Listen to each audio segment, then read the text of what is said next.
तुम्हारा मतलब तुम 7 किताबों में से कुछ नहीं पढ़ोगे? जल्दी इनमें से एक चुन लो। तो क्या 7 किताबें पढ़ोगे तुम? ज्यादा तेज बनने की कोशिश मत करो। एक दिन में 7 किताबें पढ़ोगे? गर्दन क्या हिला रहे हो? मैं टैक्सिया के टॉप 10 टीचरों में से हूँ। तुम मुझसे बहस मत करो।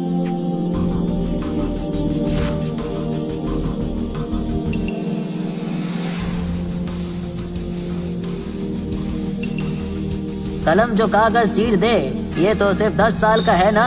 इसके हाथों में 20 साल की प्रैक्टिस का दम कैसे है? मैं 3 साल की उम्र से ही सब लिखना जानता हूँ। लाइन इतनी स्मूथ, कॉलम एकदम सीधे, बीच में पूरा बैलेंस। तुम सेमी कर्सिव भी लिख सकते हो। साधारण शब्द लिखना आसान है पर पढ़ना मुश्किल। पर सेमी कर्सिव, उसमें रेगुलर की सफाई होती है और कर्सिव की शान भी। वो कम से कम रेगुलर और कर्सिव दोनों का मास्टर होता है। ये तो असली कैलीग्राफी एक्सपर्ट हुआ और ये गुण छुपे थे एक 10 साल के गूंगे के अंदर। लो, हो गया। मैंने सोचा नहीं था गांव से आया एक गूंगा बच्चा इतना बड़ा कैलीग्राफी एक्सपर्ट निकलेगा। मान लिया तुम्हारी लिखाई कमाल की है, लेकिन ये कहना कि तुम 3 साल की उम्र से इस लेवल पे थे, इस बात पर विश्वास नहीं होता। इसलिए मैं तुम्हारा टेस्ट लूंगा।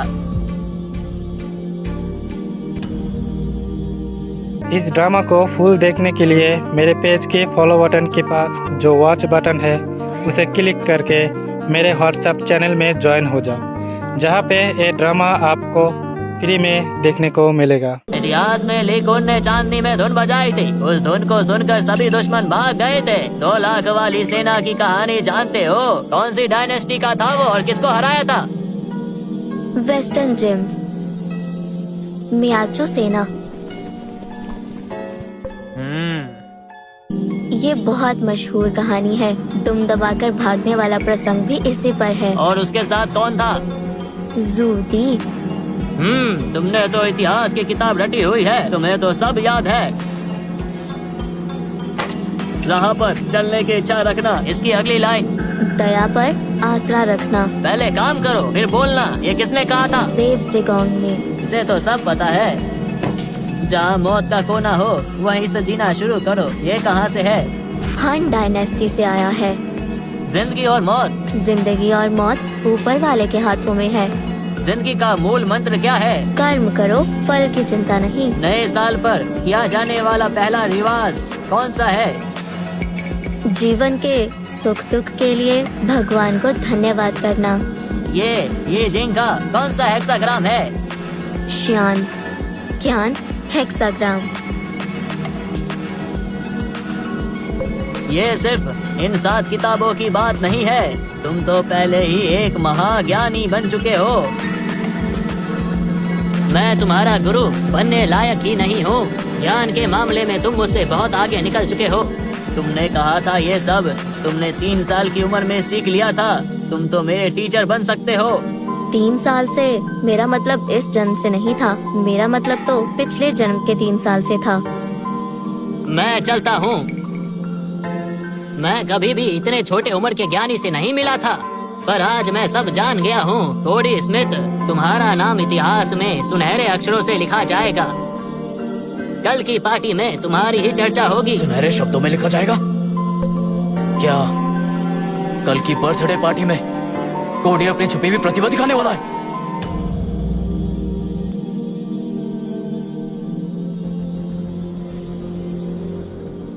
सेमी कर्सिव स्क्रिप्ट, ये तो कमाल हो गया। इतनी बारीकी और अच्छी तरह से लिखा है इसमें। कोडी तो बहुत होनहार है। कभी कभी लगता है ये लड़का शायद गूंगा है ही नहीं। सर, कल वाली स्क्रिप्ट की तरह इस लिखाई को भी फ्रेम कराओ और स्टडी में लटका दो। हाँ, कितनी सुंदर लिखाई है, एकदम शानदार। सर, ये कौन लिख कर गया? कौन है वो? इतने बड़े कलाकार का नाम क्या है? कुछ तो बताइए सर, आखिर है कौन वो?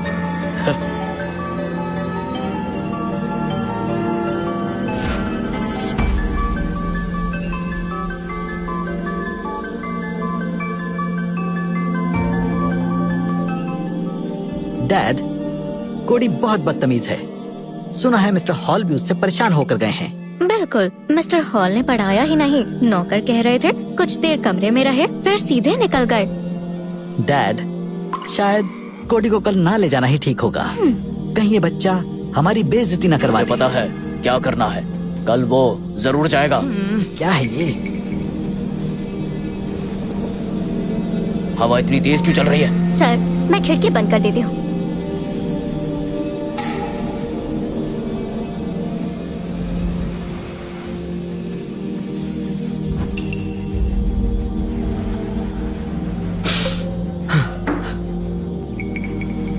उसने फिर से तपस्या शुरू कर दी।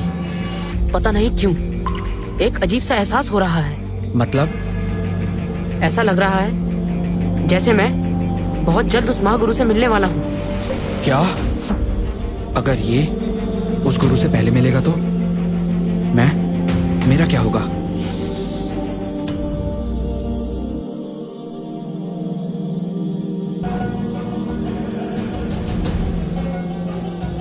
बस थोड़ा और।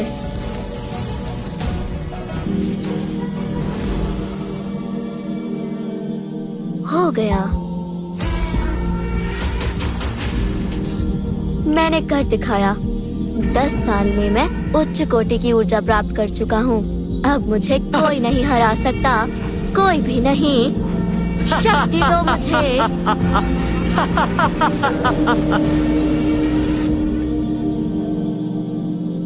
शक्ति तो मुझे इतना टाइम क्यों लग रहा है?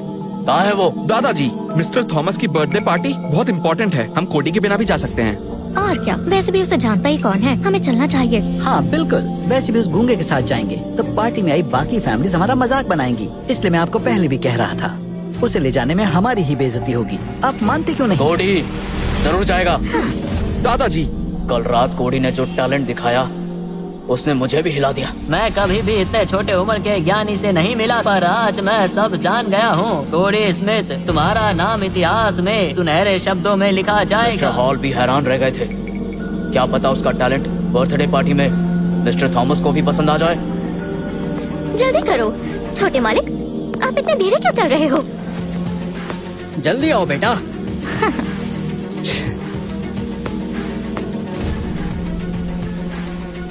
ठीक है, सब आ गए, निकलते हैं। वैसे ही देर हो गई है।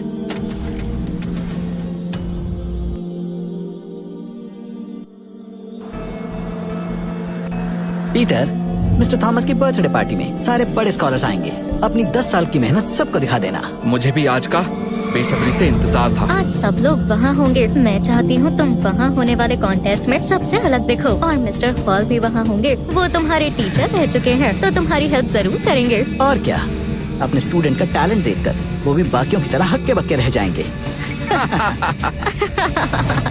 कोडी, ये पार्टी तो एक बहाना है ताकि सभी परिवारों के बीच लिटरेचर कॉन्टेस्ट हो सके। अगर सब कुछ हमारी सोच के हिसाब से चला तो तुम्हारा कजिन पीटर आज सबको इम्प्रेस कर देगा। बाकियों की तरह हक्के बक्के रह जाएंगे। आगे चलकर जब तुम्हारे दादाजी रिटायर हो जाएंगे, स्मिथ फैमिली का वारिस पीटर ही बनेगा।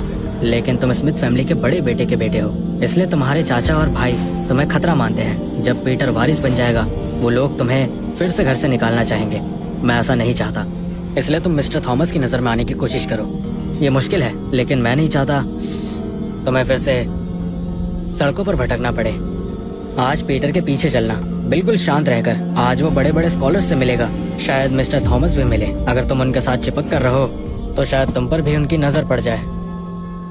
इससे आगे चलकर तुम्हें ही फायदा होगा बेटा, मेरी बात को समझो। ऐसे हंस क्यों रहे हो? मैं कोडी स्मिथ हूँ, कभी किसी का सहारा नहीं लूंगा। मेरी बात क्यों नहीं सुनते? मैं कोडी स्मिथ कभी किसी का सहारा नहीं लूंगा। तुम बोल सकते हो? तुम गूंगे नहीं हो? हाँ, मैं गूंगा नहीं हूँ।